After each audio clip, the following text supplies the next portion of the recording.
हकीकतों के सफर में गुमान ज्यादा है, ये जिंदगी है यहाँ इम्तिहान ज्यादा है। साथियों, इन्हीं इम्तिहानों के क्रम में एक और इम्तिहान 21 मई को हमारा इंतजार कर रहा है और उसी में आपके सहयोग के लिए हम ये लेक्चर लेके आए हैं।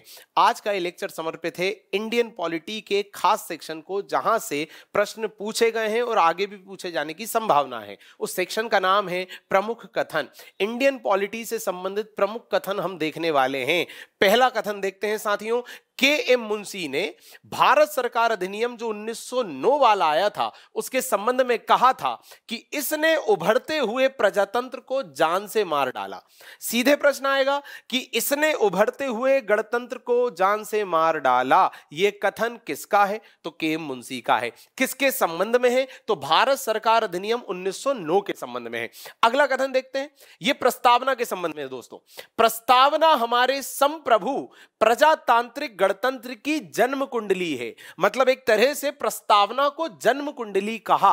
किसने कहा? तो यह भी के एम मुंशी साहब ने कहा। अगला कथन देखते हैं, संविधान की प्रस्तावना हमारे दीर्घकालिक सपनों का विचार है। मतलब इस कथन में प्रस्तावना को सपनों का या सपनों का विचार कहा। यह किसने कहा? अल्लादी कृष्णा स्वामी अय्यर ने कहा। तो साथियों, ये दोनों कथन हो गए प्रस्तावना से संबंधित। अगला कथन देखते हैं, निरंकुश सरकार ही सर्वोत्तम राजनीतिक व्यवस्था है।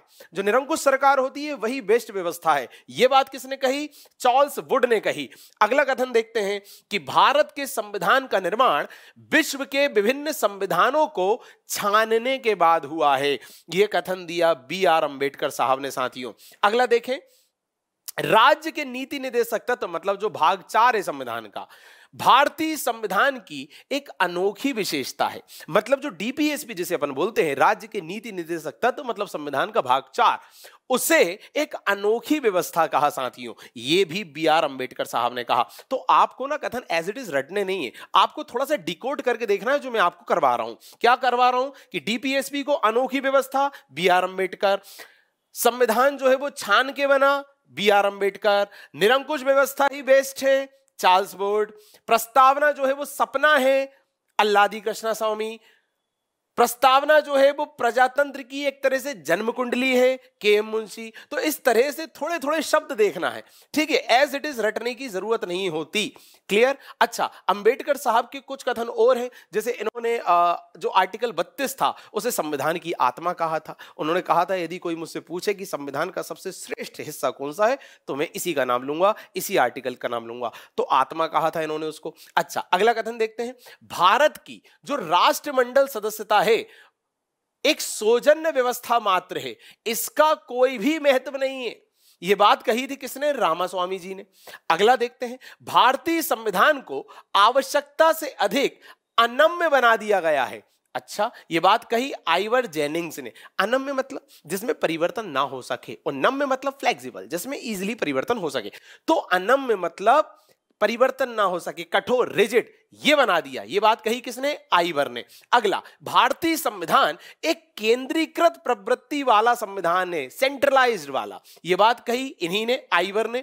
अगला, भारतीय संविधान सर्वप्रथम व प्रमुख रूप से एक सामाजिक दस्तावेज है। मतलब संविधान को सामाजिक दस्तावेज कहा। किसने कहा? ऑस्टिन ने कहा। साथियों, अगला, भारतीय संविधान एक ऐसी पद्धति की स्थापना करता है जो लगभग परिसंघ है। यह बात कही किसने? केसी वियर ने। अगला, भारतीय संविधान एक अर्धसंघीय संविधान है, जिसे अपन क्वासी फेडरल भी कह देते हैं, केसी वियर ने कहा। उद्देशिका मीन्स वही प्रस्तावना की बात हो रही है। संविधान निर्माताओं के विचार को जानने की एक कुंजी है। मतलब प्रस्तावना या उद्देशिका को इन्होंने कुंजी कहा। किसने कहा? बेरूबार्डी वाले केस में कहा था, मैंने अपने एक लेक्चर में आपको बताया, 1960 की बात है। अगला, भारत का संविधान संघीय कम, एकात्मक अधिक है। यह बात कही डीडी बसु ने। ठीक, फेडरल कम है, सेंट्रलाइज ज्यादा है, यह बात कही। ठीक, अगला, प्रस्तावना जो है वो भारतीय संविधान का परिचय पत्र है, इंट्रोडक्शन है। यह बात कही पालकी वाला ने। अगला देखें, मूल अधिकार व्यक्ति को जैसा उसे सबसे अच्छा लगे उसी तरह अपनी जिंदगी की रूपरेखा बनाने में सक्षम बनाता है। मतलब मूल अधिकार व्यक्ति के जीवन की रूपरेखा को आसान बनाता है। यह कथन कहा गया था गोलकनाथ वाले केस में। और साथियों, अगला देखें कि राष्ट्रपति का जो आपातकालीन अधिकार है वो संविधान के साथ एक धोखा है। यह बात कही थी हृदयनाथ कुंजरू साहब ने। इसके अलावा और भी कई कथन हम पढ़ते हैं कि भाई 1935 का अधिनियम एक दास्ता का पत्र है। यह बात नेहरू जी ने कही थी, जवाहरलाल नेहरू ने। इसके अलावा जो 1919 का अधिनियम था, जिसे अपन मॉन्टेग्यू चेम्सफोर्ड अधिनियम कहते हैं, उसे मेगना कार्टा की संज्ञा दी थी किसने? श्रीमती एनी बेसेंट ने। तो ये सारी चीजें हम सब्जेक्ट में पढ़ते हैं, पर कुछ कथन ऐसे थे जो हम जनरली नहीं देख पाते। तो ये मैं आपके लिए लेके आया। बहुत बहुत धन्यवाद।